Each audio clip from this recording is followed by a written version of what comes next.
daring plot to attack the Catholic Church. 9 suspected Islamic militants arrested today. Some accused of planning to send suicide bombers into the Vatican in 2010 when Pope Benedict led the church. Hello everyone, I'm Dan Kleffler in New York. ABC's Marcy Gonzalez has more now on the story. Marcy? Yeah, Dan, officials say they had been watching these guys for years, and now that some of them are in custody, police are finally revealing details of this alleged plot. Police in Italy taking down a network of accused terrorists they say may have plotted to attack the Vatican. At least 9 suspected Islamic militants, including 2 of Osama Bin Laden's former bodyguards, arrested overnight. Police now revealing that in 2010, while investigating the men's alleged involvement in a bombing in Pakistan that killed more than 100 people, they learned of a new plot. The plan, they say, was to kill not necessarily the Pope, but people visiting an unspecified crowded area in Rome, which they believe may have been the Vatican. From some wiretap conversation, it clearly comes out that the organization of a terrorist attack is underway. Italian police saying today that at least 1 Pakistani suicide bomber arrived in Rome, but they explained the plot was called off once the militants learned they were being investigated. Officials not explaining why it took 5 years to come forward with this. A Vatican spokesperson downplaying the threat, reportedly saying the plot was just a hypothesis with no follow-up, saying it is not relevant today and there is no reason for concern. And Italian officials have issued arrest warrants for at least 9 other suspects. They say we're also plotting attacks in Pakistan. And Dan, they believe several of those suspects may still be in Italy.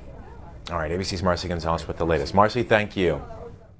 All right, I want to bring in ABC News consultant and former head of the counterterrorism division for the FBI in Los Angeles, Steve Gomez. Steve, we just heard there Italian officials saying that they had wiretapped some of the conversations. Also, that these suspected terrorists brought in a suicide bomber. Do we know yet why these attacks were not carried out? Well, typically these terrorist networks, they have good reconnaissance of the targets. They are looking at the locations that they are looking to commit some type of attack on. And so what you probably had here is the law enforcement officials and the security officials at the Vatican were looking at these individuals, and they may have been detected.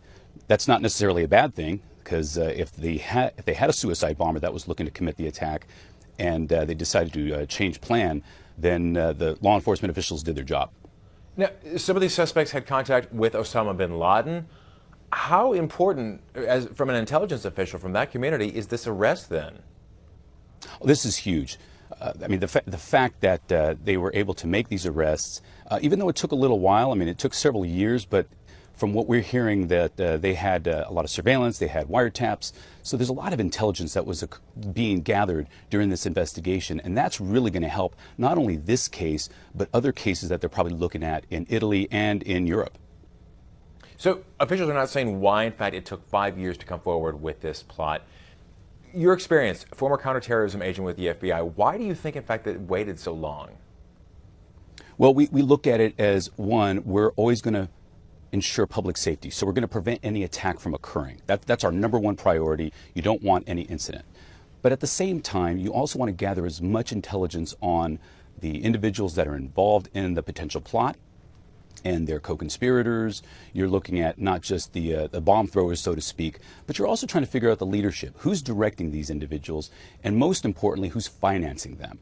And that's a very tricky proposition in order to try to gather information and identify these people, because they tend to be not just in one location, they're all over the world. So that makes this a very complex investigation, and it requires some time. So recently ISIS has been targeting Christians, claim that they were, quote, south of Rome. How secure is the Vatican and the Pope, for that matter, then, with that kind of a threat hanging out there?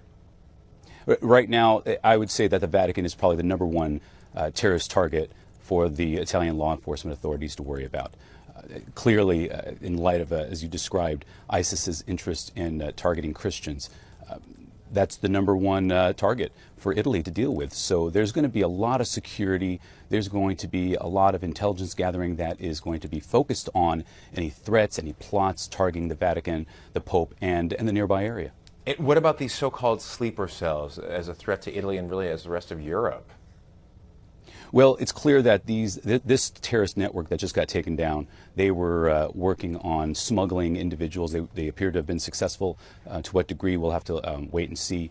But they were able to smuggle in individuals from Pakistan, Afghanistan, and it looks like they were able to facilitate them going into Europe.